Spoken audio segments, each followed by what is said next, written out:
right, and welcome to the first Longtooth Podcast. Long Pod Toothcast? I'm not sure. I think the first option's a little better. Oh, yeah? Yeah. We've been wanting to try something like this for a while, so we're going to give it a shot. I think this is a good time to do it. I figured it was a great time to do it, yeah. E3 is currently going on. We're going to be a day short on having everything at E3. Because unfortunately, when we're recording this, Nintendo goes tomorrow, and I'm sure they're going to spend all day showing us other ways we're not going to play their silly console. I like the idea of the Switch, but it really seems like they were like, it's portable, but everything we do with it is not portable. Yes. Oh. Well, alright. Well, E3 started out, of course, Saturday. And EA led the way. And, of course, immediately introduced a bunch of sports games.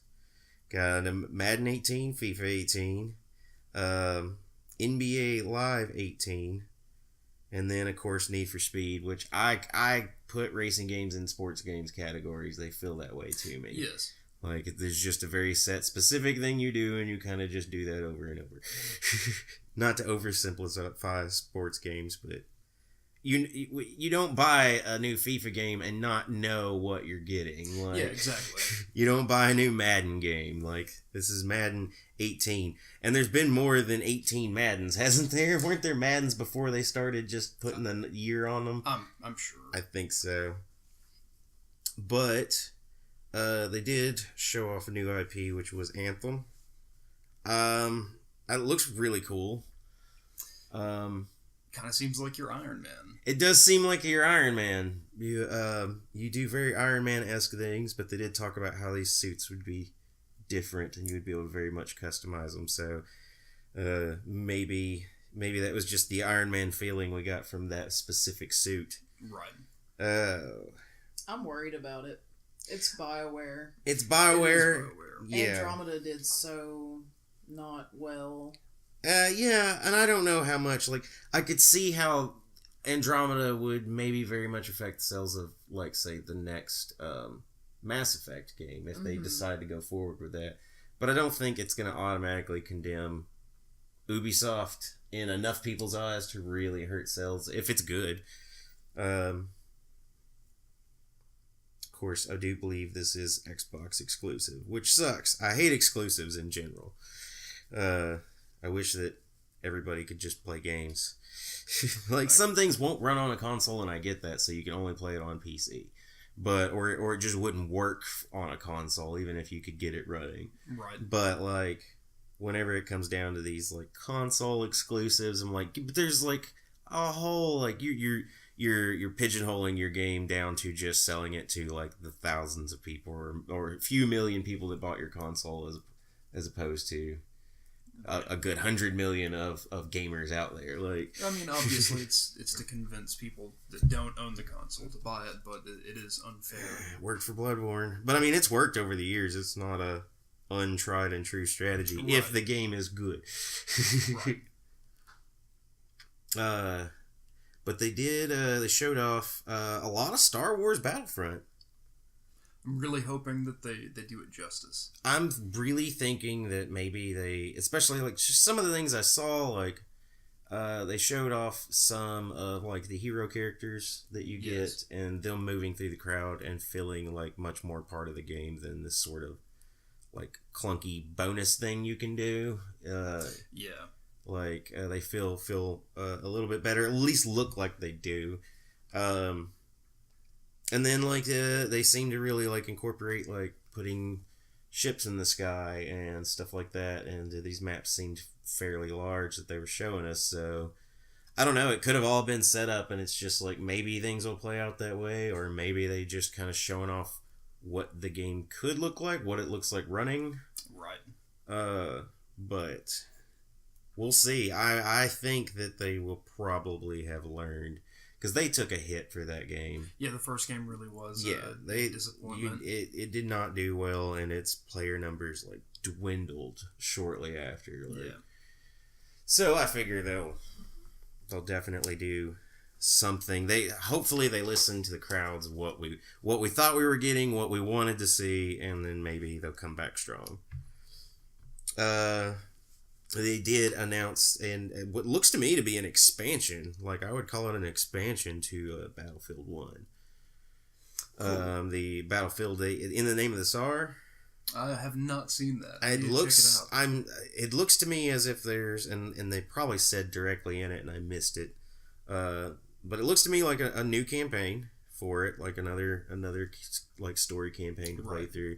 And then that campaign probably introduces a bunch of like new equipment and stuff like that to the game, and then that new equipment, of course, is now in the multiplayer as well. And I'm sure there's new maps for the multiplayer because of it as well. Looks good. It's really not a new game coming out, but it did, like, I'm glad that they're like, instead of just being like, oh, this is a whole brand new game annually, they're like, we'll just keep adding on to like the platform that we got because it's working right now. Battlefield 1 is good and people like it.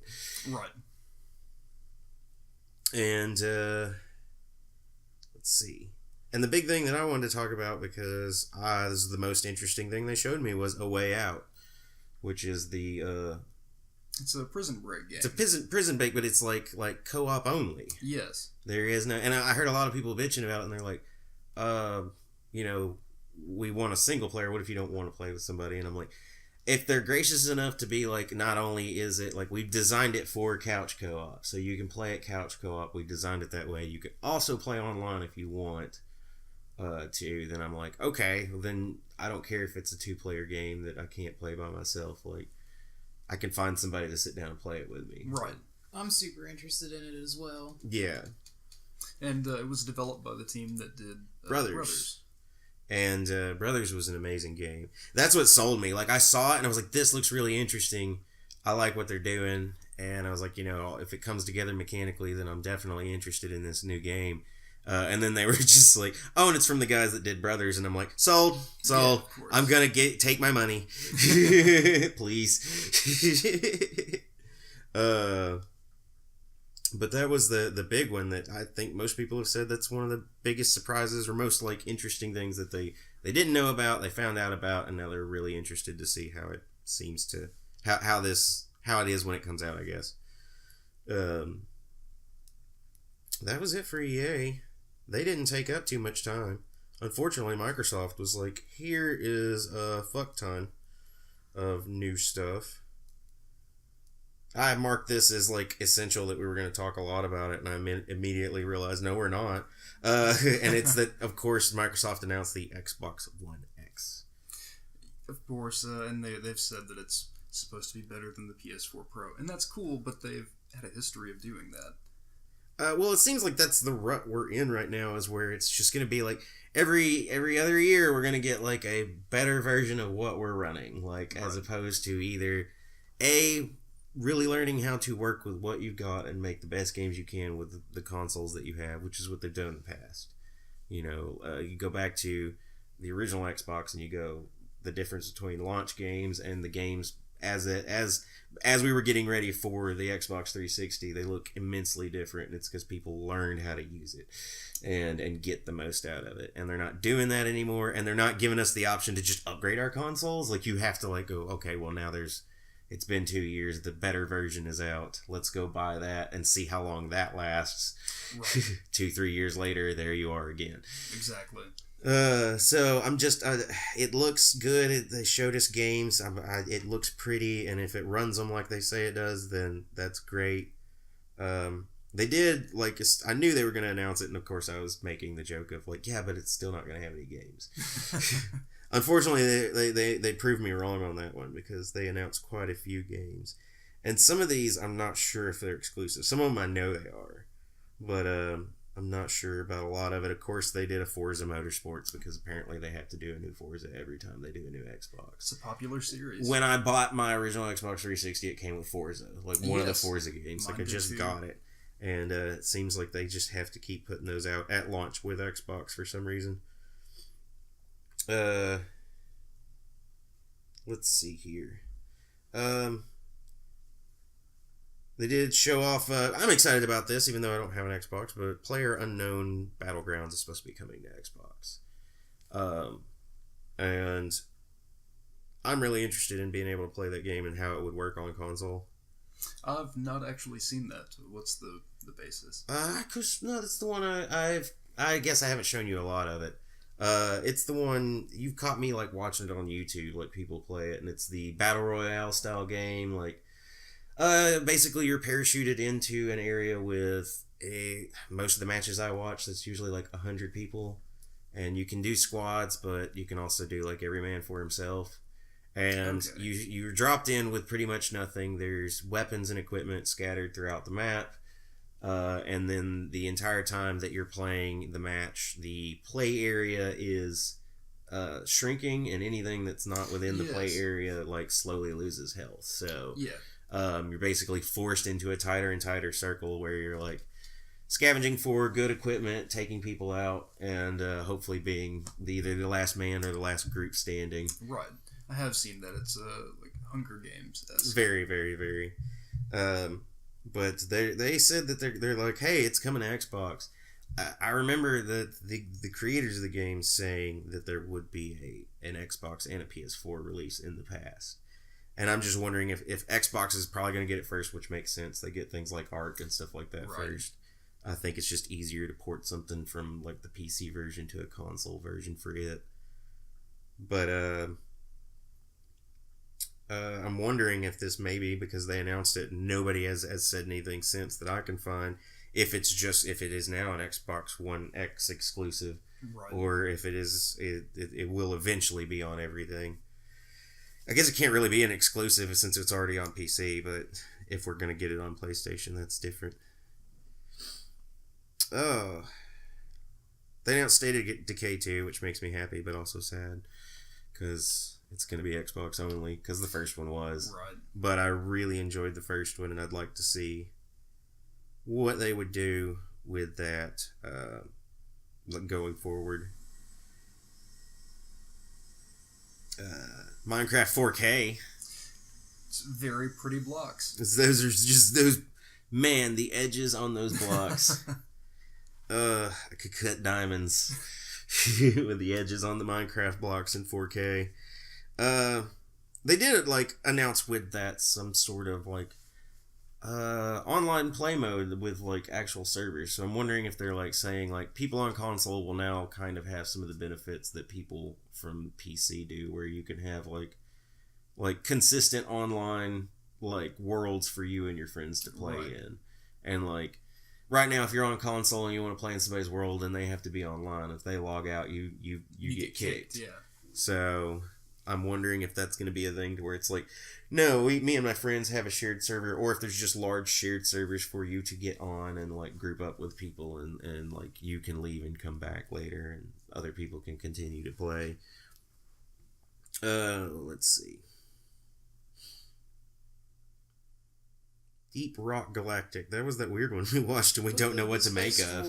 Yeah, Space Dwarves. Oh yeah, that was the Space Dwarves, and that we're not. Pretty interesting. It looks really interesting. They kept showing things that I'm like, are you just showing it from this angle because it's a first person game, or is this what I'm going to be looking at all the time? Like they would show the dwarves like digging down through the dirt, but like only like in the edge of the dirt, like creating like platforms to walk on or something like that. But the player character was seeing it from like across the way, watching them work, and I'm like, so is this like a Minecrafty game, or is it just sort of like a set piece game where this is how you get through it? Like it looked like they were like digging through stuff and gathering resources at times, but at other times it was like, but this particular part looks set up like this is just how you get through it. This is what happens here, and I don't know. I don't know what I saw there. I guess that's one thing about this E3 that really has kind of blown me away, is like how much they've been willing to be like, and it's cool because they're not giving us a bunch of filler, and they are just telling us like, hey, here's games that are coming out that we're working on, here's a few announcements, but they just seem to give us like big blocks of video where like they're just like, all right, this and this and this and this and this and this and this. No information. Yeah, and that was the problem, is no real information. Like the only time you knew is like they would show on a lot of these videos, it'd be like, oh, this is actual gameplay. Yeah. And you would be like, oh, okay, so this is actually what your game looks like. And if you didn't see that, you didn't know whether or not they forgot to put it in, or if, like, the game doesn't look like this at all, or...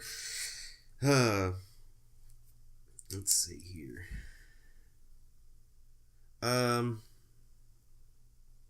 Apparently they showed off Code Vein. No, what am I looking at? Why is that there? Never mind. I noticed that in your notes, and I was like... I don't know why that was there. Let's see. Darwin Project looked interesting.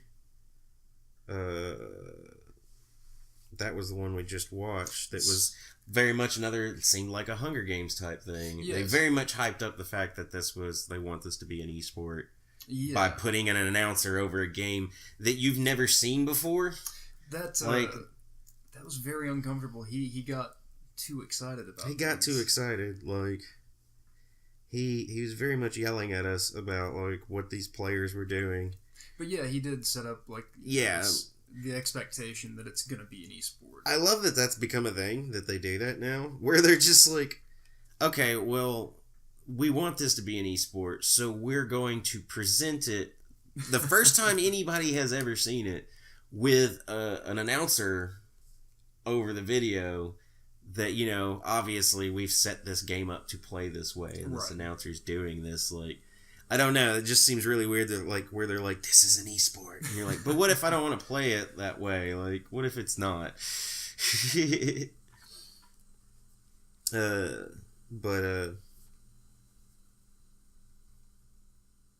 They showed off Black Desert, which I had seen before and did not know was going to be an Xbox exclusive, and that makes me sad, because I was actually kind of interested in it, but that was the very action-y seeming MMO that we saw, with some anime overtones thrown in. It seemed really cool. I'd love to get it, but I'm not going to buy an Xbox. I'm not going to buy an Xbox for it now.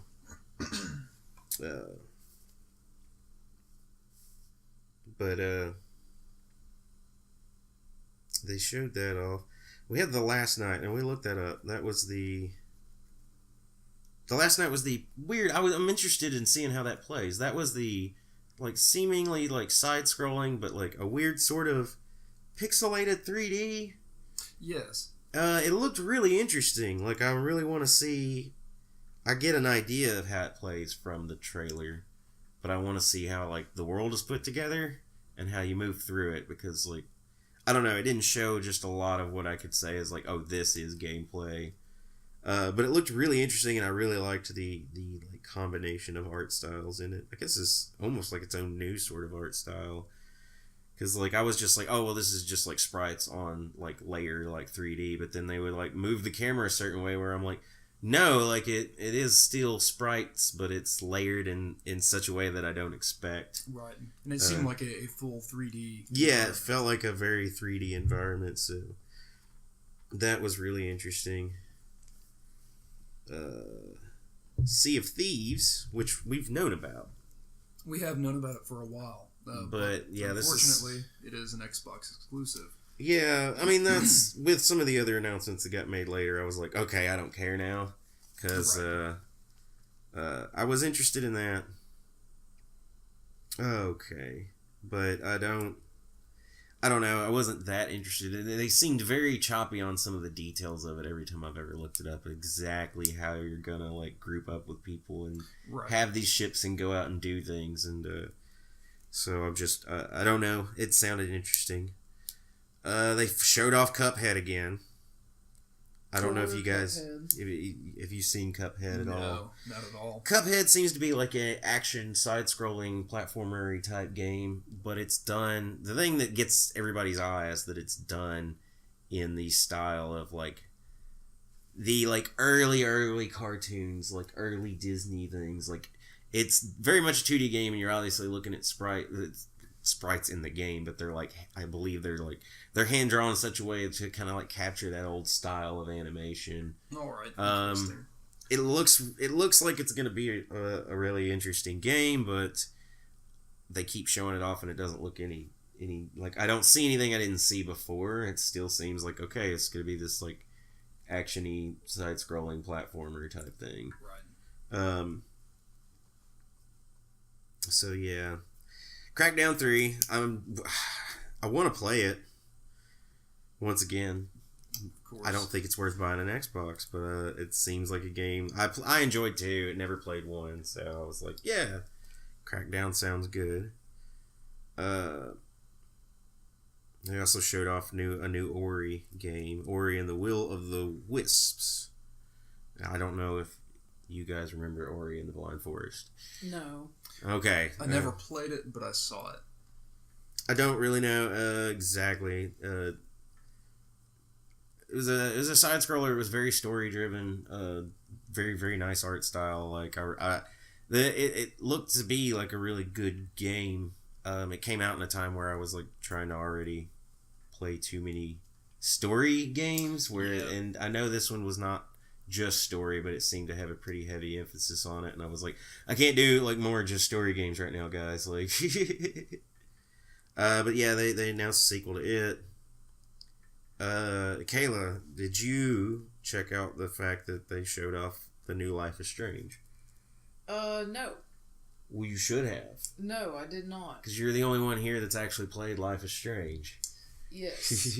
Now, I've heard it's a prequel, but that's all I know about it. All right. Yeah, because isn't it? It's Before the Storm. Yeah. Which seems.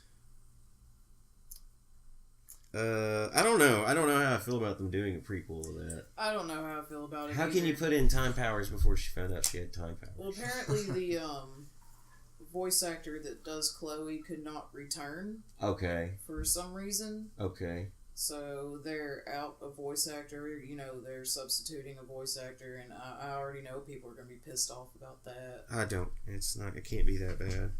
I don't know. Well, I'm sure there are like heavily devoted fans to the series that'll be Oh, yes. yes. about it. Well, I mean, like, okay, here's the thing. Kayla's played it. I watched her because, I mean, it's a story. So, like, it's one of those games that's pretty easy. If you're interested enough to, like, sit down and watch somebody play it, then, like, it's not hard to watch play because, I mean, it's pretty much a very story-driven, like, game. Yes. And it's all about, like, it is about decisions you make and things you do or don't do. But, I mean, like, that's what you're there for is the story. So, like, sitting here watching somebody, I feel like I pretty much got the same. That's why I won't play it now. It's because I've seen it, and I'm like, I'm gonna get more or less the same experience. There might be some changes I make, but so like I watched her. I don't know. That felt like we're done with this. Yes, it felt very final. Yeah, like it felt like.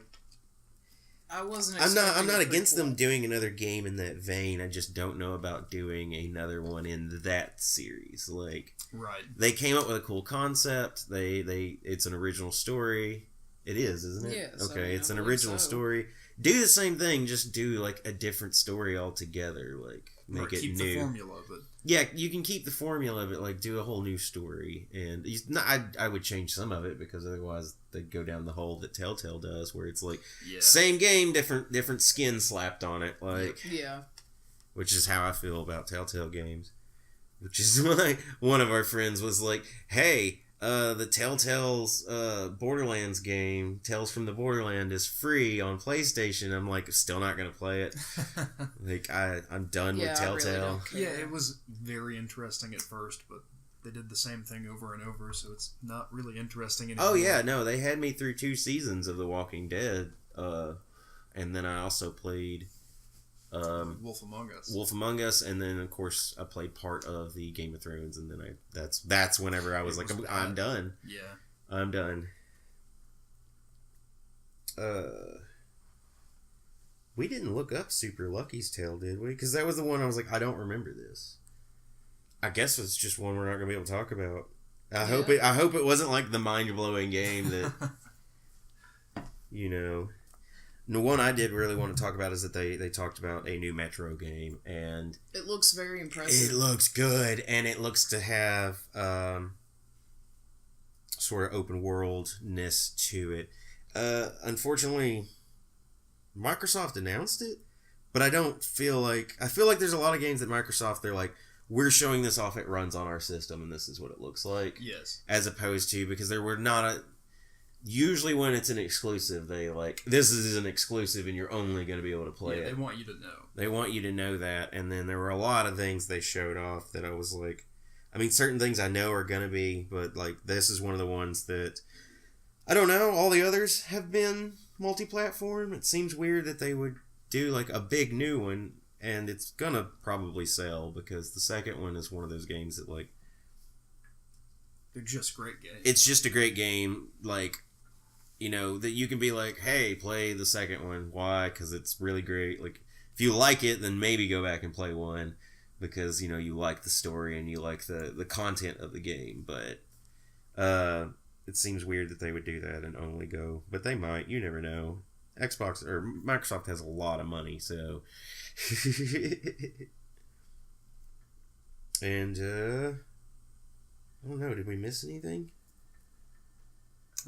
Oh yeah, I want to talk about Shadow of War. We almost missed Shadow of War. Oh yeah. Because we just watched part of that. We did. And was it looks like you can build an army. It does. That's probably the most exciting thing about the trailer that I saw. And it looked like a massive army. It looked like you could put together a pretty good squad. Like, well, he was in there, and it seemed very much part of the story, but also like what hinted at a gameplay mechanic to me is when you gain your first ally.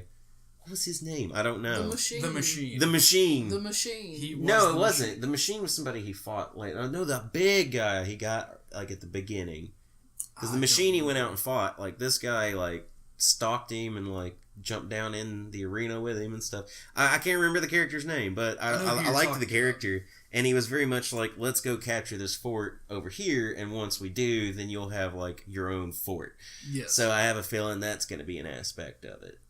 I kind of feel like they're going to, like, sort of, like, I'm not going to say they're going to Assassin's Creed it up, but they're going to add elements sort of like the way that the Assassin's Creeds did when they were still good, where they were like, okay, well, now you have a home, and you can put money and finances or something into that home. And then, you know, you'll get stuff out, rewards for that. Right. And then also, like, you're building up your forces by, like, recruiting enemies. Like, yes.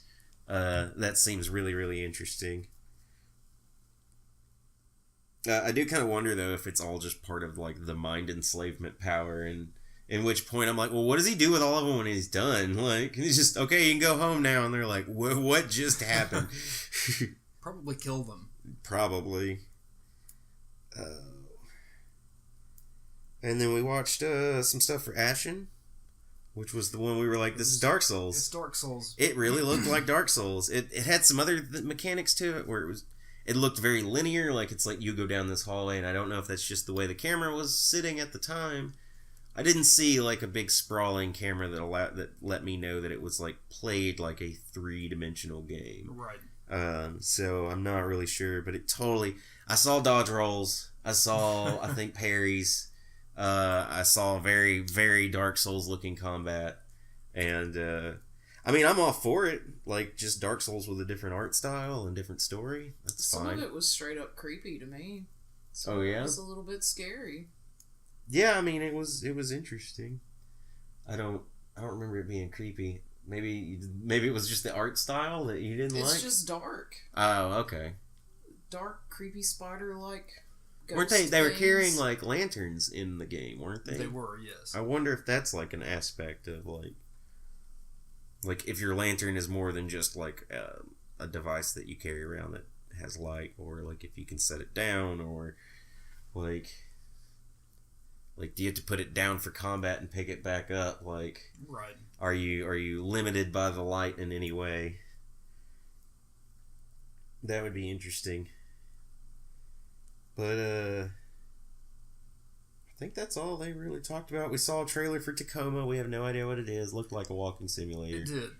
It seemed very Journey. Yeah. Abzu-esque. Yeah.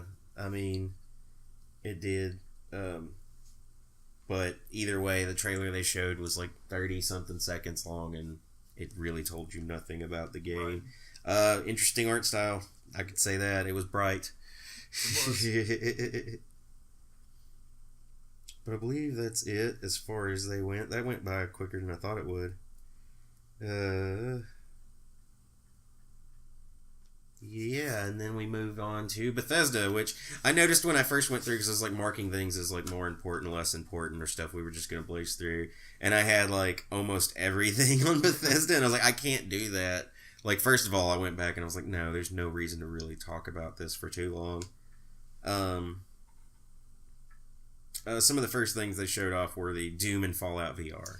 Of course, I figured we'll just talk about that together. Yeah, we already knew about the fact that these were around. This is them showing it off. The one thing that really upset me is these are not like add-ons or support for VR for their current games. These are new games. New titles. You have to go buy. Once again, going to have to buy. I noticed very much in the Doom one that like I was like, this is not an add-on. This is not an add-on that's just support for VR. This is a different game. You're playing it differently than you would play Doom.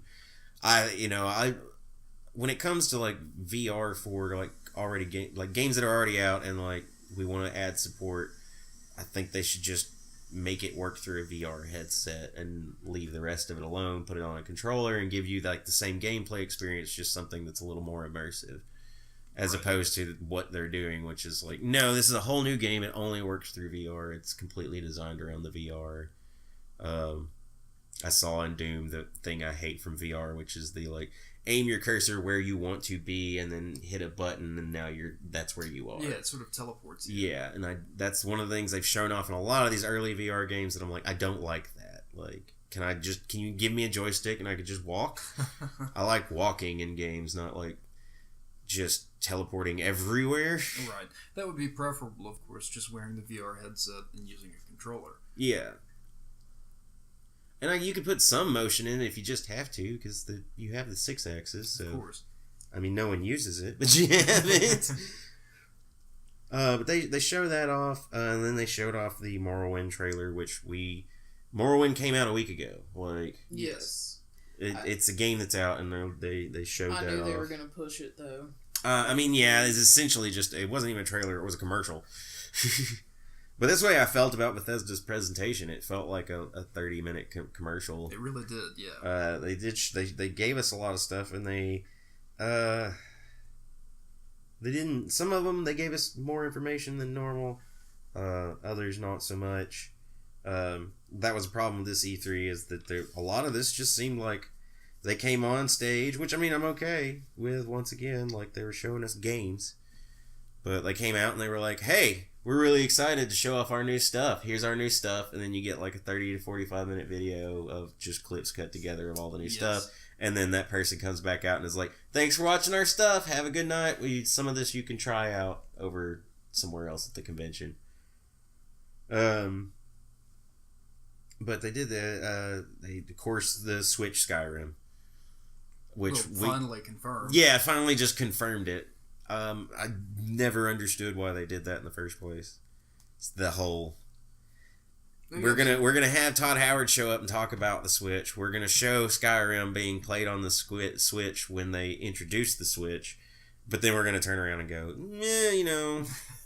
we're not really certain that it's gonna be a title.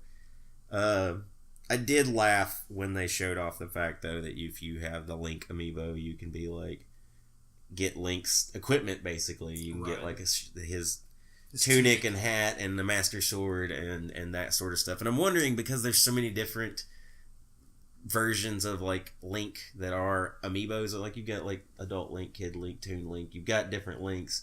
I wonder if that factors in. They just showed us one, but there's going to be like all sorts of different... Yeah, hundreds of different amiibos. There are a lot of amiibos, and that would be really interesting, like... Well, people are going to try it. Well, yeah, and I mean, like, you could get different mounts and different... Oh my god, if you could get a Yoshi. You get a Yoshi as a mount, and you could get Samus's armor.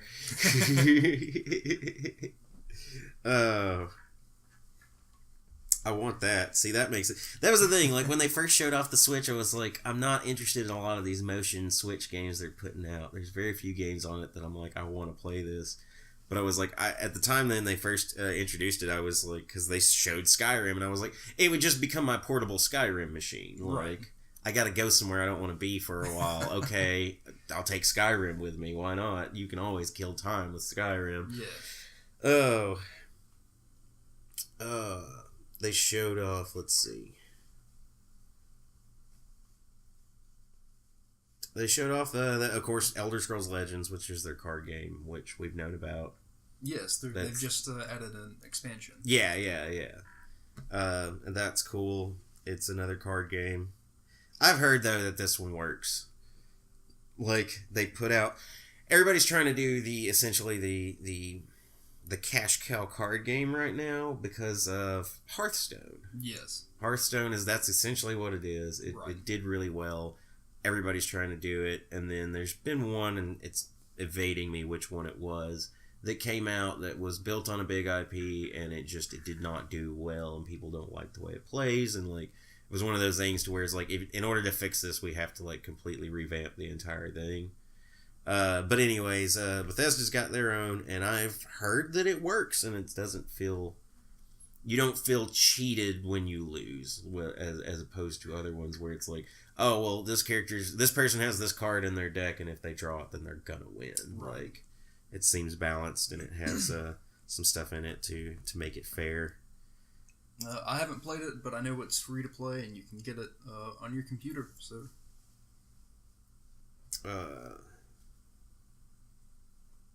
they have they showed off this Creation Club thing, which looks like paid mods. Yes, and which never works for them. So, like, part of me is interested in, like, well, what kind of content are you going to be... Like, because there are people that build mods that are, like, expansions to games. They're DLC level stuff. Yes. And so, like, if it's going to be really awesome stuff that I can add into my game, then I don't mind so much paying a few more dollars for it, considering how much time I've gotten out of Skyrim as it is. Right. But if it's just straight paid mods, again...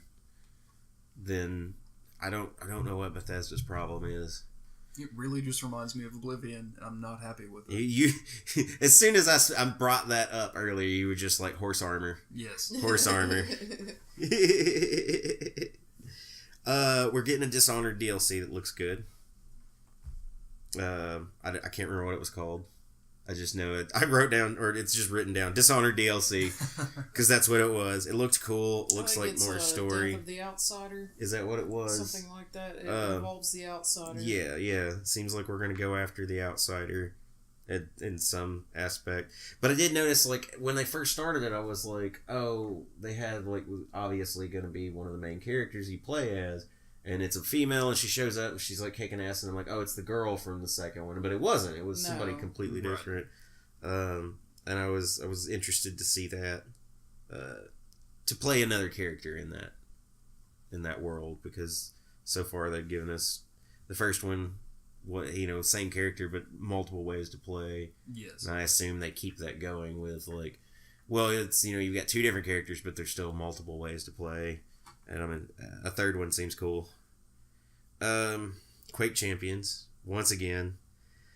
The game looks awesome. The game looks awesome. It looks fast paced. It looks chaotic, and it looks like it.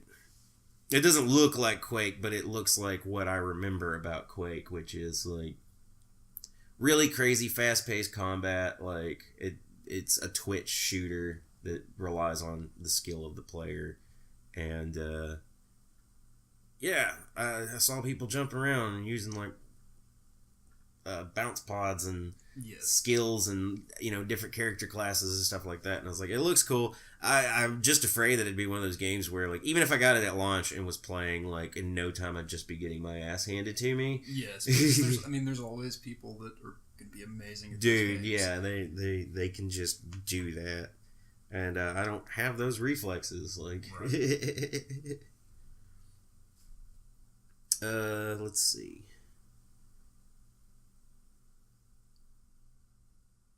I think that's about it, except for you're excited about Wolfenstein 2. I am. I'm super excited about Wolfenstein. Have you played the first game? No. I know enough. They did it, and then they did sort of a side story expansion or something to it. Yes. Okay, I know it's the New Order. Wasn't that it? Wolfenstein: The New Order. It was the New Order. Okay. This one is called the Colossus, I think. I don't remember. It's just Wolfenstein 2 to me. They did a sequel to a reboot, so. Yeah. But I heard that reboot was amazing, and it's just one of those ones I haven't gotten around to. It's really fun. Fast-paced action. It's just like, it took me forever to finally be like, I'm going to get Doom and play Doom now, because like I've been excited about it since I saw it, but it's like, it's a shooter. I play through the campaign. I've got 6, maybe tops 8 hours, like, you know, in one of these kinds of games, and then I'm done with it, and I'm never going to play it again. Like, right. So it's hard for me to get into those, or go out, like, get up the nerve to go, like, okay, I'm going to play that now. Like, I think a lot of gamers do that, especially ones that don't have, like, super disposable income to just throw at games all the time. I guess it's one of the things that if I ever had super disposable income, there would just be like bookshelves filled with games that like I'm like, some of them are still in the plastic wrap. I just haven't even got to them yet. And I'm excited. I was excited though for Bethesda, and this is something that would have really like made me excited and surprised me had it not leaked like right before the event started, which was The Evil Within 2. I enjoyed the first one. It's essentially the spiritual successor to Resident Evil 4. 5, I guess maybe 5. I'm not really sure, but definitely 4. But I felt like my only problem with the game is like they were like, what do you want to play it on? And I can't remember if it's called normal or whatever, but I usually just like whatever's highlighted when I first start a new game, which is usually normal or medium or whatever. Yes. Is the one I usually pick because I assume that's what they wanted me to play through it on.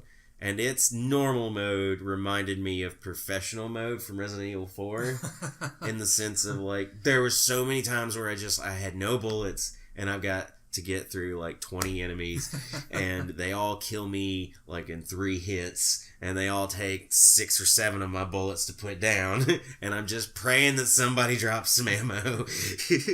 But it was a great game and I'm excited to see them continue that storyline. Although the trailer didn't really show me anything from the storyline that I would expect if they continued off from where the first one leaves off. So, I don't know. What I saw in there is obviously same main character, and then obviously like plot points to the second one are going to be stuff that was brought up and talked about in one. Right. But like it's just not where... Of course, they could totally surprise me, and it may be that like what I'm thinking of and trying not to spoil for anybody that hasn't played it, but like aspects of the ending that like they may show up, and they just did not show me any of that in this trailer. They didn't show you a lot in this trailer. There's a lot of interesting visuals and some story. But that was Bethesda's. Really felt like just a long commercial. I really wanted to just be like, guys, y'all don't have to show up every year. Like, right. There's plenty of people that are not here this year because they're like, well, we're too busy working on the thing that we want to show you, and we don't have time to like come up with something to show you of our game that isn't finished. Yes. But I believe that's it for them. This whole year, though, has just been, like, one big, long commercial. Like, I think Ubisoft, which is who we're going to talk about next, pretty much did the same thing. They did. Theirs was the first I got to watch live. So okay. I watched Microsoft post, but Ubisoft showed off Assassin's Creed. That was the big one. Yes. I'm excited. I want to see a new Assassin's Creed that isn't shit. It looks good. It looks good, and it does have me, like, interested enough to be like, okay, I might pick this one up. Because I've been, for a long time, like, another Assassin's Creed, no thank you. Right. Once they started really becoming the annual game, I was like, there's only so much I have in me to, like, do this. And, like, especially, like, I feel like the further they went on, the further they got away from what they started out as. Yes. And while I've heard Black Flag is great, you even said to me, you're like, it is a great game. It's a great pirate simulator. It is. But it really doesn't feel like Assassin's Creed at all. I assume that there are some of it, like, when you're on land, And you run jump. I guess you still run jump climb. You do. Okay. So I guess that, but no. But this one's Egypt. This is a prequel to the others, to my understanding, or at least we're going back in the timeline. So I don't know if it's could be modern day sequel, but then where we're going to precedes everything we've seen before. Well, so supposedly it's the very beginning of the Assassin Order. So which is interesting. I like Egypt as a setting. I feel like they showed me some things and I didn't get to see a lot of the game. I did really like the way that instead of giving us like a weird filtered vision, they straight up were just like you can see through the eyes of like your eagle. Yes. And that the eagle like flies above and you can use it to scout out things before you even head in. And I was like, that's cool. Right. It's not the first time I've seen something like that, but it's cool to see in Assassin's Creed. My idea behind it is like there's not as many tall buildings, so we're not going to be just doing a ton of the running along the rooftops. I'm sure there's plenty of sections where we will, but I didn't see a lot of that in the trailer. You know, they do have big buildings, but they're kind of spaced out. Right. And the bird thing indicates to me that like there's going to be a better degree of stealth, hopefully, to this one. Right. To where it's like you can fly over the eagle, scope everything out, know kind of where everything is, and then use that to then like infiltrate a camp. Not necessarily going through and killing everybody there to get your target, but, you know, just taking out the target and then like getting away quickly. Right. Which is, you know, that's what I loved about the first one and like say the second one. There were so many different ways to do the same thing.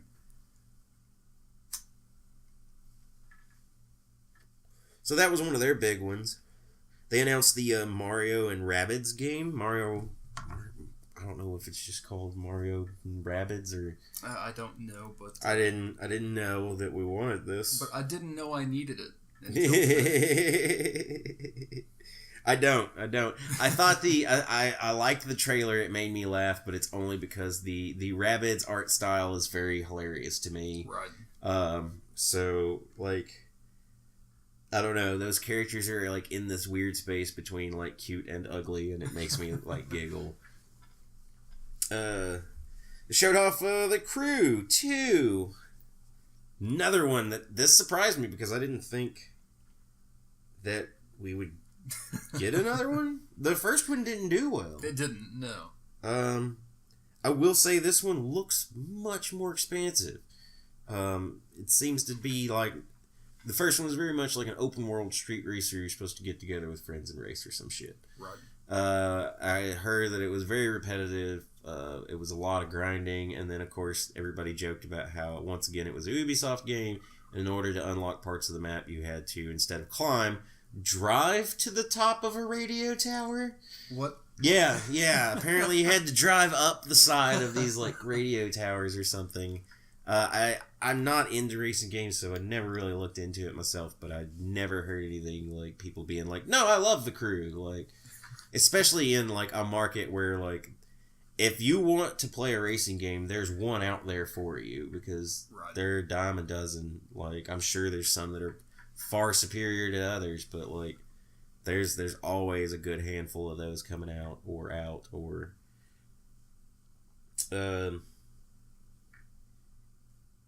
Showed off a game that we're not quite sure what is yet, called Transference. Yes. This is the Elijah Wood's in it, apparently. It's his game company. Is it his game company? It's his game company. Yeah. Okay. I was not aware that he had a game company. That's interesting. Me either until I was Googling earlier. Okay. We don't really know anything about that. It looks kind of creepy. It looks like a psychological thriller. Yeah. I'm really wondering if like his time spent, or maybe something else. Maybe it was already there, but I was gonna joke about his time spent on Wilfred is like made him super interested in this, because Wilfred is a comedy that occasionally gets freaking creepy because you're like, oh, that's right, this is a grown man talking to a dog who to him looks like a guy in a dog costume, and we're never really sure like what is real and isn't. Like, But yeah, no, it looked like some kind of psychological thriller. I'll keep an eye on it. It looked interesting, but once again, it was one of those ones that we didn't get enough information to really know anything like definite about it. It showed off Steep Road to the Olympics expansion. Steep is a sports game. It's a sports game. It's a sports game, and it's winter sports. So yes. It's a winter sport. Sorry, I guess I should have said that. It's a winter sports game. I don't care. I was in the beta for it, or I downloaded the beta for it, or whatever. Mm-hmm. It was not worth the time to download it, so I'm sure some people like it. It wasn't for me. Well, I always feel like every E3, like, I mean, and what was it? Like, EA is the worst offender of just being like, Madden, FIFA, Need for Speed, NBA, like, you know, they love to throw those out there, and they always seem to start with all their sports games, and I don't know if it's because they like, this is what people want to see, or if they're like, okay, get this out of the way so we can show them, like, right, what our core audience is doing, or interested in. But yeah, we saw that. We saw Far Cry 5, but that's the trailer that's been out. They didn't show us anything new. I'm interested in the game, but they didn't show us anything new at E3. Like, right. If you've kept up with it at all, then you know what we know.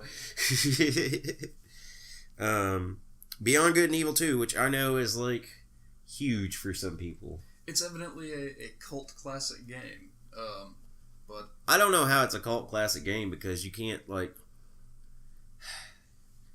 if you're at E3, you can't, like, if you tossed a rock, it would hit somebody that loves Beyond Good and Evil. Like, I guess it's hard for me to call it a cult classic, because, like, I knew when it came out, I had multiple friends that were like, you have to play this game. Okay. You know, like, they were all about it. And I know that a lot of people have been all about a sequel for a long time. And I remember, I want to say last year they finally showed off that they were working on it. Okay. This year they showed off a little bit more of it. It looked like Beyond Good and Evil to me. At least my memories of the game, having not really played it, and when I did was years ago? A decade ago? It's been a long time. Yeah. But they showed that off. People are excited about that. I'm happy for people that really, really wanted it. But I do want to, like, grain of salt for those people and the same people that are excited about the new Star Wars Battlefront. And it's like, man, they've burned y'all before. Yes. Like, not necessarily Beyond Good and Evil. Y'all haven't been burned before, but, like, it's another one of those things where it's like, either a new game comes out, or a spiritual successor to that game comes out, and it's been so long since the original, and then they don't sell it well. Like, it doesn't, not they don't sell it well. It just doesn't perform like people want it to. It's not what you wanted. It's not the game you remember. Like, yep. I really hope that we don't see that. I'm really hoping that EA learned for Battlefront 2 what not to do. And I'm really hoping that this Beyond Good and Evil is what the fans want it to be. Just like I'm hoping that this new South Park game is what I want it to be. Exactly. Because yes. I love the last one they did. I loved it's escaping me now. Stick of Destiny. Stick of Destiny. This one will be the Fractured Butthole. Yes.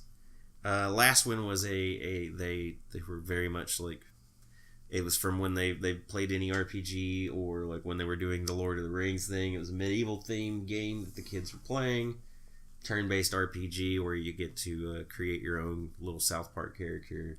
Yes, I really, really enjoyed it.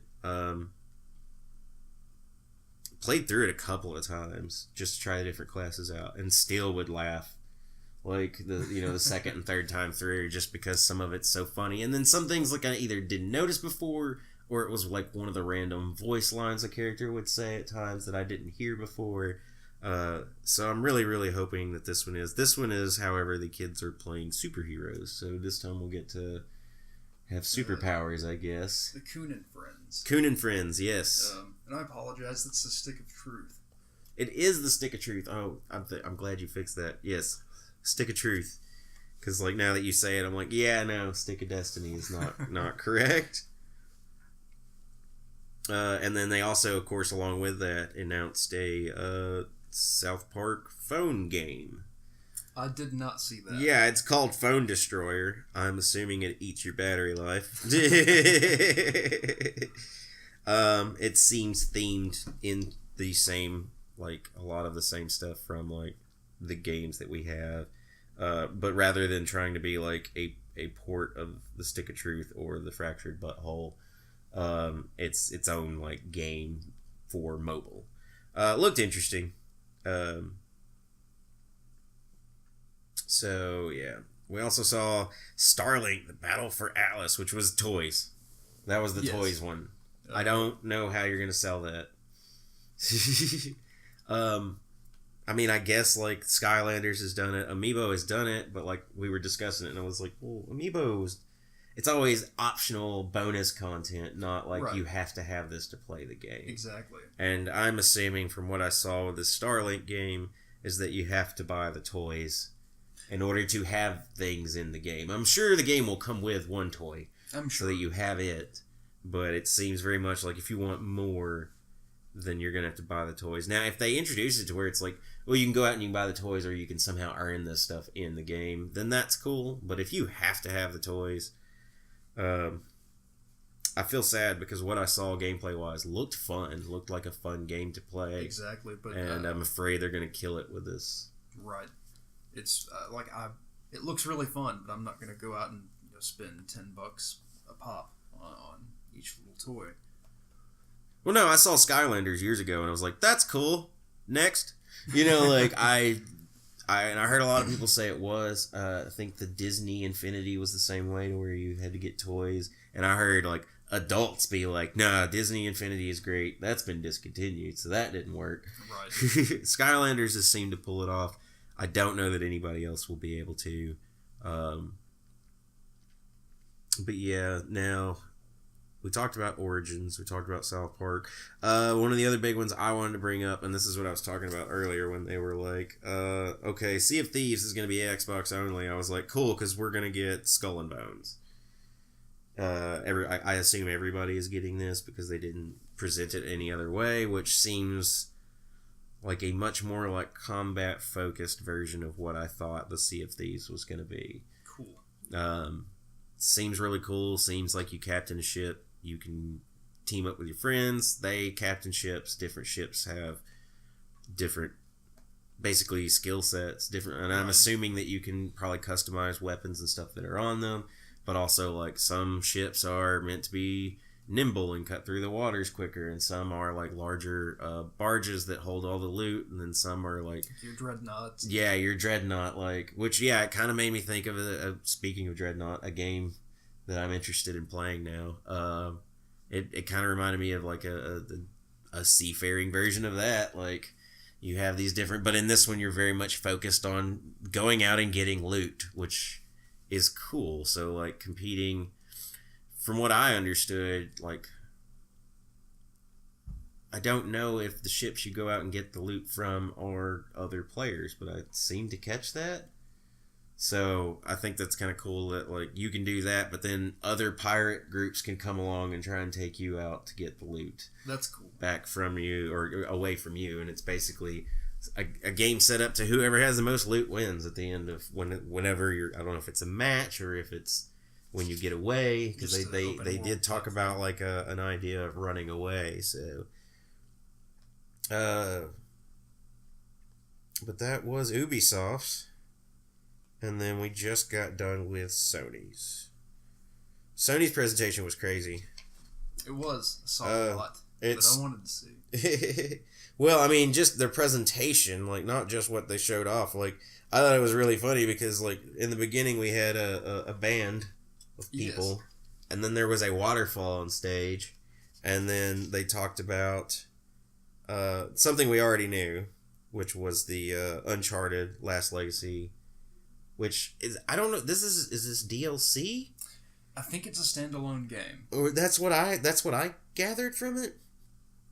Either way, it doesn't seem to involve Nathan Drake at all, so they kept true to their word that Nathan Drake is... He's done with... He's done. They're done with him, at least for now. And then after that, and the waterfall on stage, it immediately started snowing in the crowd. And we got Horizon Zero Dawn DLC. We did. It's called The Frozen Wilds.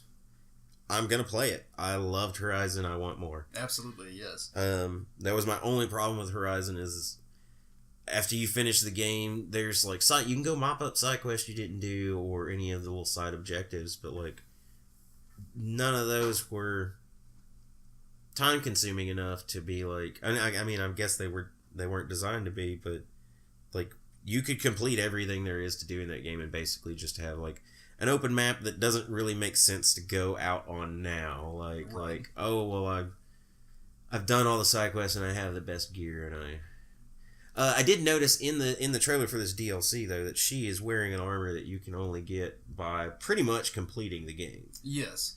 And special armor. Yeah, and you don't have to finish the game because I actually used that armor when I played through in the like final fights, and it saved my ass.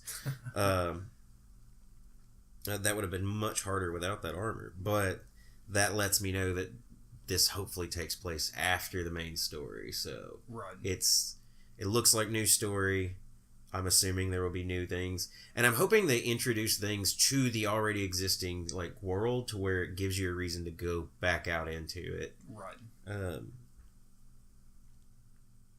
We saw gameplay for Days Gone, which is the weird apocalyptic zombie game.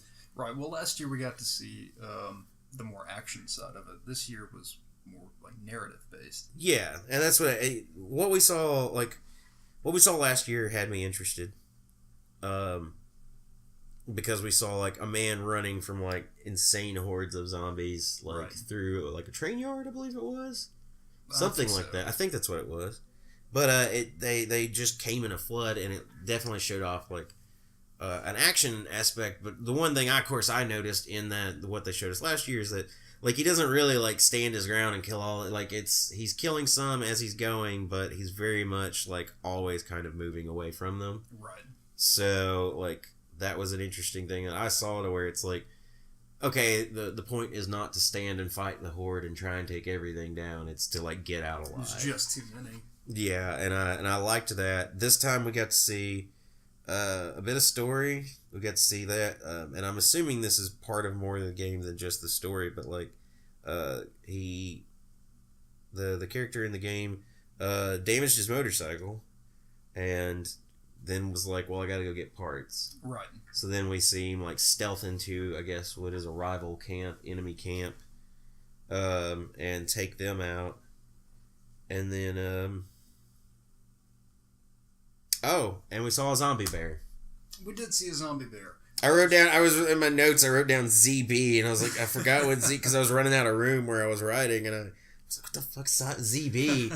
And then I was like, oh, zombie bear. That's right, there was a zombie bear. He was creepy, man. That is a nightmare of mine. The bear you can't kill. Like, it's already dead. We saw Marvel vs. Capcom. We did. It looks cool. I love all those characters, but once again, I'm not the biggest fighting game person. Right. But I mean, it looked good. Anybody who's a fan of that series, which I know my brother is going to be like, oh, holy shit. Oh, absolutely. You know, I know several people that will be excited about that. So that's coming. That was weird to me though, that's like Sony showed off, and once again, I don't know if that's an exclusive.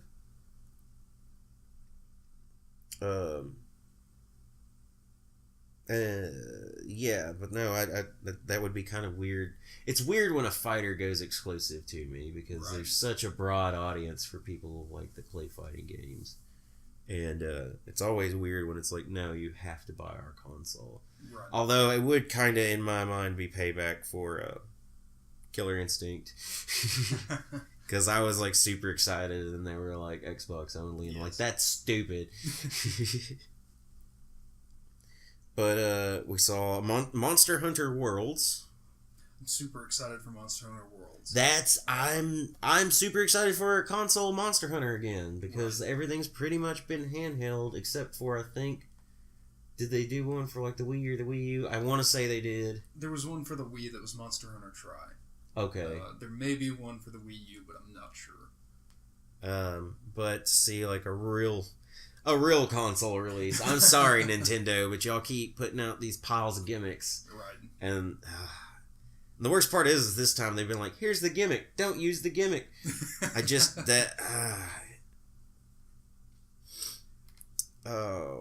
Don't take it anywhere. Yes, it's portable.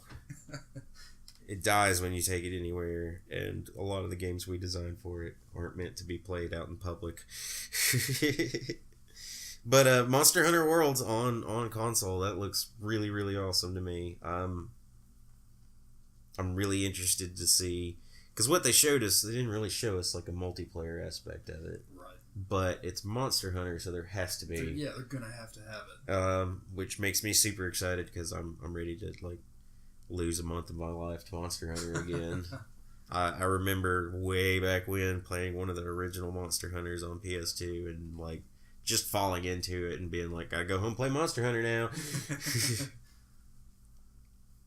Trying over and over and over to steal that dragon egg without cracking it. And then the big thing that I was actually really super excited to see was Shadow of the Colossus.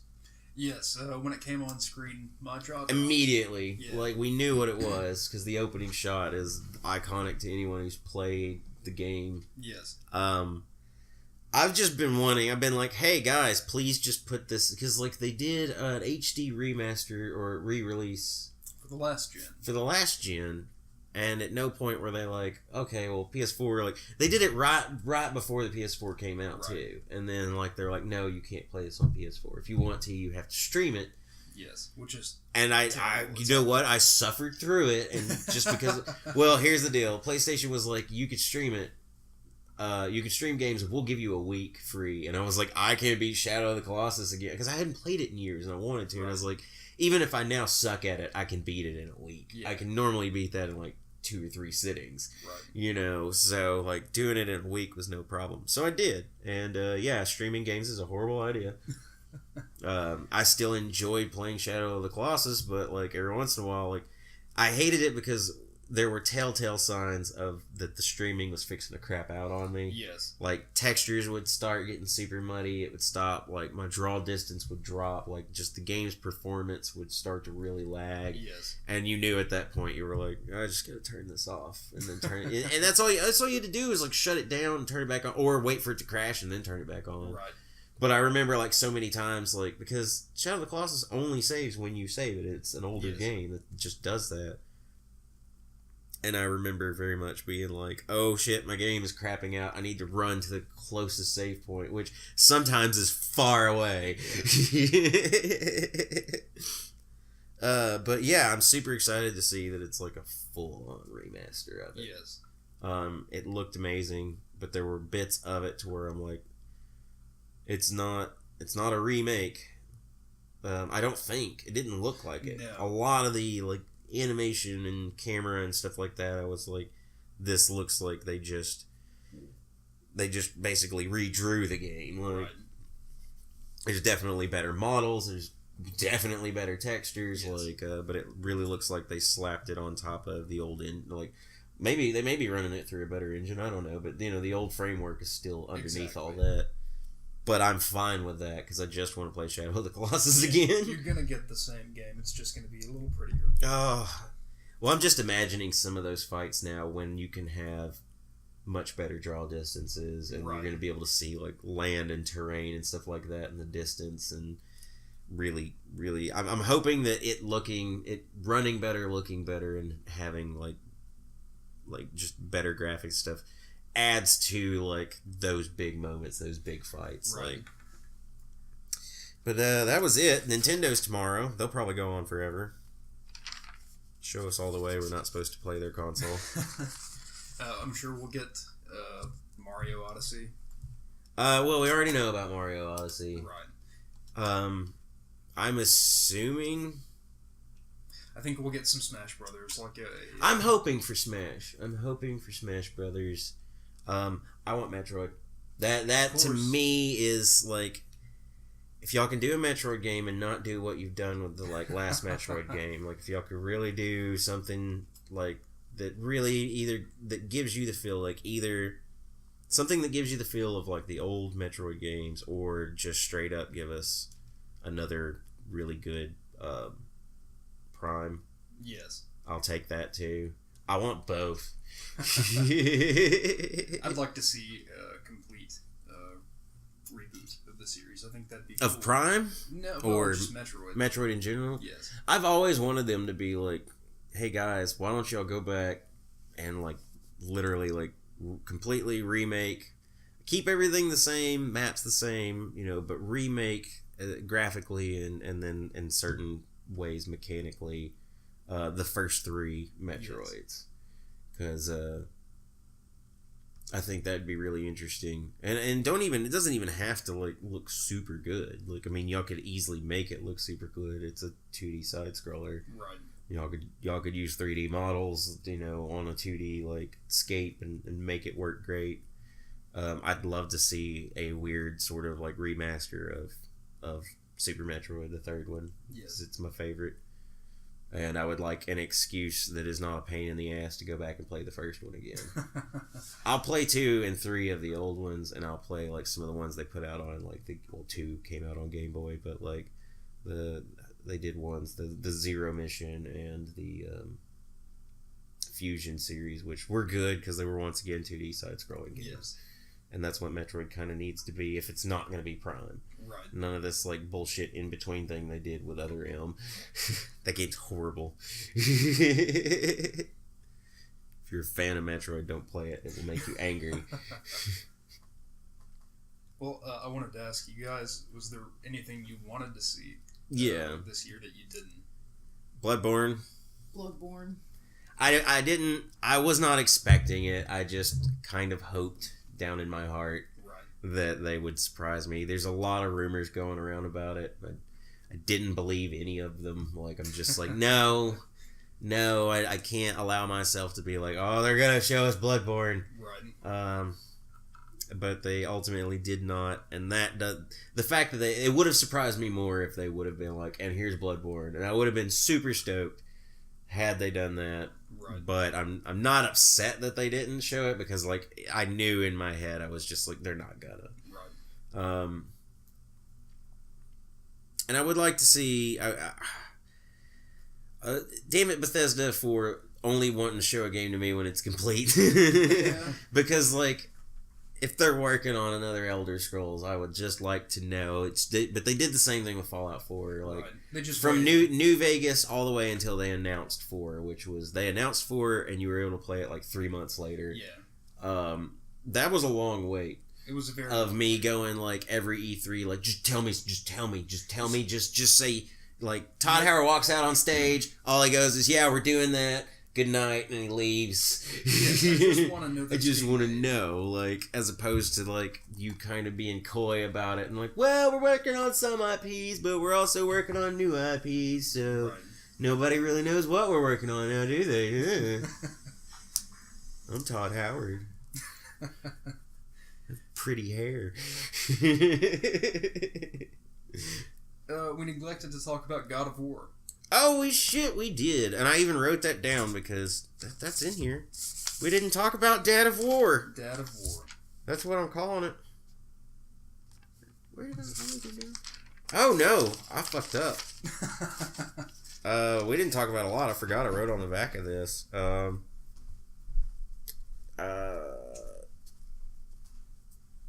lot of what I wrote back here, though, was VR. Right. Sony really wants to sell their VR to you. They put Skyrim in VR. Now, they announced it and Bethesda did not. And this leads me to believe that this one will be it now has VR support for your Skyrim. Yes. So I can now put on VR, have like that sort of aspect of VR as far as it's right in my face, it's a little more immersive, and still sit there hopefully with a controller in my hand and play through Skyrim. Yes. And like I'm hoping that I can like do that, like, so that like, I don't know, it just seems like an all-inclusive experience. Like, I don't know if you've ever, I used to have surround sound wireless headphones that I always wore when I played games. Yes. And it's that just alone like sucks you into a game. Like, even still having like all the visual stimulant, like being able to like completely close the sounds of the world out, and also have like a very 3D way of hearing stuff so that you could very much tell where it was in the game. Where something's coming from. It was really great. So I'm hoping that it's that, because that's what I want from Skyrim. Right. Playing Skyrim with those 3D headphones on was amazing. Right. Somebody would pluck an arrow at you and you kind of knew where it came from, and it was pretty cool. So being able to take that to another level would be cool. And then they showed off a bunch of stuff. Star Child, which seemed to be, it's a VR game, but it seemed to be a side scroller. Right. So I don't know how that works, but then I also seem to, I'm wondering, like, do you play the character or do you interact with the world? I couldn't tell, because they're making a lot of these games now where like they call it some of them, I think they're called like fourth person perspective, where it's like you're not in first person where you see what they see, you're not in third person like following them, you are like away from, and you are a different entity that like helps the character get through the world. And I don't know if that's what that was. We saw The Inpatient, which was another, looked like psychological horror in VR. It did. It was super creepy. Reminded me of Outlast. Yeah. We saw Final Fantasy 15 fishing. We did. I wrote down Monster of the Deep out beside it because that's what it's called. But my original note was just Final Fantasy FF15 fishing. If you want to see your boys in first person and fish, you go right ahead. Oh, that game would be like, if you did the whole game just in first person. That'd be insane. I would love it. I would be able to like not like be blinded by bushes. I would be able to tell what I got 2 complaints about Final Fantasy 15 is that it felt unfinished. Yes. And I've now found out that that's because it was. Yes. And that sucks. But we seem to be having a lot of that. And the fucking bushes always getting in the camera's way. Like, at no point, it happened to me so often, and like there were so many times where I could not tell what was going on in a fight because of foliage. Yes. That I was like, there's no way that this didn't come up when they were developing this game. And hundreds and hundreds of games have come out that are 3D action games, and when the camera something gets between you and the camera, they like make it translucent or something so that you can at least tell what was going on. And they were like, no, you're just blinded by bushes now. We made a pretty game and you have to look at it. But I can't see anything but bushes, and the bushes weren't that pretty. We saw another one called Bravo Team, where it looked like you were some sort of spotter / support unit for a team. It's VR, so it looked like you didn't move around a ton. Right. It looked like you like spotted for, and you were the cover fire for the rest of the team is what it looked like to me. Yeah. And then we saw a game called Moss, and now I'm lost on what that one was. I don't remember what it was. I remember feeling like it was interesting. Was that the one? That one felt Journey-esque to me. I think if I remember right, another one that kind of felt Journey-esque. Maybe. But was in like a first-person perspective. And then we talked, let's see, yeah, because I forgot a bunch of this. Got Call of Duty World War II, which we already knew about, but... Yes. I mean, I'll give it a shot. I'm probably not gonna... It's not one of those ones I'll run out and get. I'll wait and see what people say. Because, like, if they're like, oh, this is like a really pretty version of, say, like the old Call of Duties or the old Medal of Honors, then I'm okay. And I've heard some stuff about it that make me happy. The to me, take it away from like what the Call of Duty shooter normally is. Like, what it has been. For there will be a field. If I remember right, somebody was saying that like there will be like field medic. You do not have regenerating health, and like so when you're playing through areas, like if you get hurt, you have to like fall back to your medic, and he has to heal you, and then of course in turn you have to protect the medic because I think you can heal yourself, but it's not. It's much better to have a medic, or maybe you can't at all. And if he dies, then your team is just out of healing. Yeah. We also saw the Detroit Become Human, the David Cage. This one looks really interesting. Once again, though, I've been burned by David Cage, and I'm not. I'll wait. I'm good. Yeah, I'll wait. Like I'll do my normal thing of like I'll watch somebody play like the first hour or two of the game without like spoiling the game for myself and decide from there. Where I do what I did with Beyond Two Souls, I got about 2 hours into watching somebody else play it, and I went, "No, I'm just gonna watch this guy play the rest of it now." I don't want to do it myself. We saw Destiny 2. Apparently Sony showed it off and they're getting special PS4 content. It seems like there's going to be some like raids and some gear and stuff like that is going to be exclusive to PlayStation. It would not surprise me if, even though it's just in-game content, that even that is a timed exclusive. I'm sure. Or that it's not like end-game gear at all. Like it's all stuff that like you're going to eventually, through the path of the normal game, is going to give you better stuff. Of course.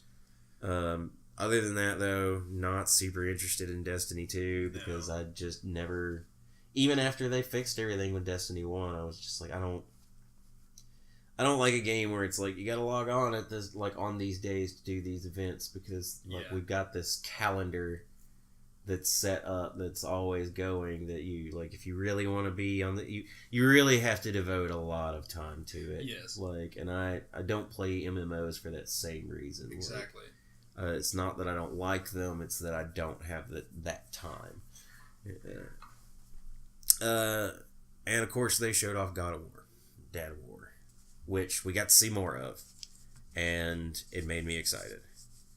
Got to see more combat.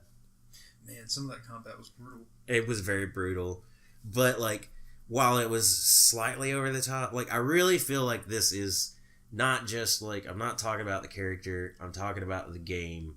And since we recently played the third one on our channel, this is definitely like a more mature version. For sure. And I don't mean like content wise, I mean like the style of gameplay. Yes. It's no longer completely linear. It doesn't seem to be. Right. It seems a little more open. We don't know if that means like open world or just like maybe explorative, like looping world. Like that's what it seems like to me. But of course, we haven't really seen a lot of it to know for sure. So I'd like to see the world put together, sort of like a Dark Souls game, to where it's like you travel so far and then you open up a shortcut. Right. You know, something like that, and that even if you don't have a hub that you always have to go back to, like later on the game's going to be like, okay, go way over here, and you're like, well, I'm here, so I can use these shortcuts I've opened up in the past to like get back somewhere else a little more quickly to move through the world. But I don't know. They didn't show us enough of that. We got to see that, and then we got to see make friends with a big serpent turtle thing. Oh yeah, the world snake. The world snake, yeah. Its head made it look like a turtle. It did. But it was apparently a snake, or world serpent, I think is what the kid called it. But apparently it wants to pal around with Kratos. Yes. So we're gonna see what that's about. And then the last thing they showed off was a pretty Spider-Man game that I'm kind of excited about now that I got to see what the gameplay looks like. I am too, man. I will wait a little while after it releases to make sure that is the gameplay we get, because it would not be the first time they've shown me gameplay at E3 that was not in the fucking game. Yeah. Been burned by Spider-Man before. But there's as far as like comic book superhero games go, like when it's a really good game, that's a rarity. The Arkham series somehow did really well, and that's great. Because they, for the most part, most of them were good games. But Spider-Man has had quite a few bad games, but it's had a good handful of good games. But altogether, there are a lot of Spider-Man games. Yeah. Like, when you break it down, there's a bunch of them out there. And you can't go a few years without getting a new Spider-Man game. And unfortunately, like, some of them either aren't good or just, like, felt like more of something like, you know, like we got Spider-Man 2.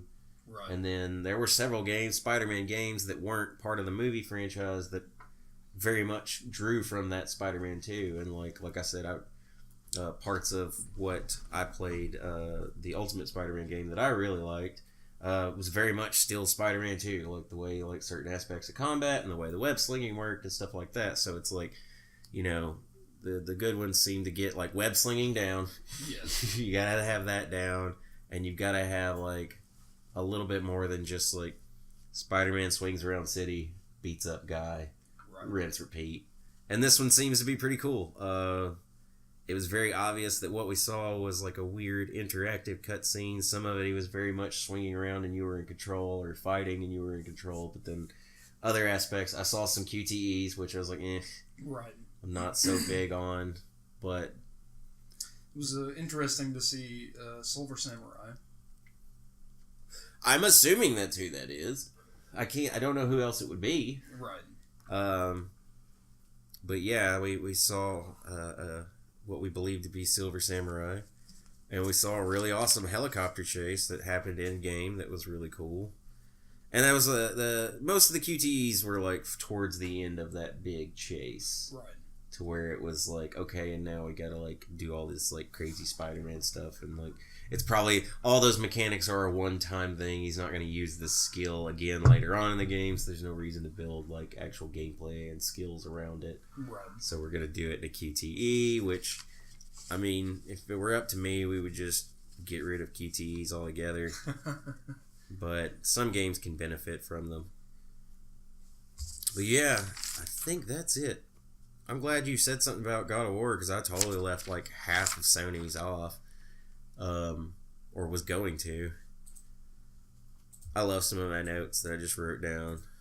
The Darwin Project, Hunger Games. That's just what I wrote. The last night I wrote Pixel 3D to remind myself. Ashen, I just wrote Dark Souls. And then for Shadow of War, just to remind myself, I wrote down Army. Oh, and there was one thing in the Shadow of War thing that I noticed that I didn't talk about, and that was, I guess I didn't look at my note while we were talking about it. Throughout a lot of that, what we saw, like, either, like, his arm and up one side of his face was, like, the weird, because you got the spoilers for anybody who hasn't played that game. It's been out for years. You have a spirit that is attached to you, that is the spirit of an elf, an old elf, and but it was very much in the first game, like, either you're human and you're running around, or you're a ghost and they can't see you. Yes. But, like, and then the ghost, some of the powers came out in the combat, but, like, in what they showed us today, like, I noticed that, like, his arm and up part of his face would, like, that was holding the sword would just be the spirit form. Yeah. And I don't know what that's about. And then there were other scenes where, like, it was very much like the spirit was speaking to people, so, like, from, like, the chest up, he was spirit, but, like, from there, from down, he was still, like, had his human body, and I'm like, I don't know what that's about. Sort of kind of seemed like the spirit was taking over a little bit more than in the first game. Yeah, and I'm wondering if they're just trying to fuse those two things a little more, and I'm wondering if that's just something cool they decided to do, or if that's going to be, like, part of the gameplay. Right. But yeah, I mean, that was pretty much it. We got, like I said, Nintendo's tomorrow. I mean, I wish we could get Nintendo in, but I get this really strong feeling that we're not going to see a lot of new. Right. And I think, I'm almost certain they're going to, like, resell us on this Skyrim thing. Like, they're going to bring it up again. Yeah. Because, I think we'll see more of the same, I think. I actually think they'll have some Zelda DLC. Yeah, we know we're supposed to get DLC for it, right? Yes. Okay. I think we'll see more from Mario Odyssey. Probably a new Splatoon. And I really hope they get some good IPs, but kind of doubtful. Well, I know we'll see that. I'm sure they're going to show off the new Splatoon. Yes. I'm hoping, of course, like we said, we get like a Smash Brothers. I want Metroid. And I don't know, maybe a Star Fox game that isn't Star Fox 64. Like, we have Star Fox 64. You've actually given us Star Fox 64 several times. Yes. Unfortunately, the only playable version of it is the one that was on the 64. So, like, a new Star Fox game that is a Star Fox game, and it doesn't involve, like, landing and getting out of my ship and riding around on dinosaurs. Dinosaurs! If I could just have a good Star Fox game that is a new Star Fox game, yes, that would be cool. And it needs to play with a fucking controller. And I don't need a 2-screen experience. And yeah. I want a new Animal Crossing. I didn't even think about that. That would be cool. And it's totally time. It is time. It is time. Because, I mean, the only ones they've had of late have been the Game Boy ones, right? The New Leaf. Yeah. They had the New Leaf on the 3DS, and then they did the Happy Home Designer. But that wasn't no, not really. that was a game that was themed around. Yeah. So I want a new Animal Crossing. I'm ready for Tom Nook to fuck me over again. And I'm sure there will be some Pokemon content. I don't know. I want the Diamond and Pearl remake. They're my favorite of the Pokemon games. They're already remaking Sun and Moon. Maybe you'll get your dream next. I hope so. So, like, they're remaking Sun and Moon. So, like, are they putting it on the Switch and, like, doing all new models? And you just know they are? Yeah, I just know they're remaking it. No clue what they're putting it on.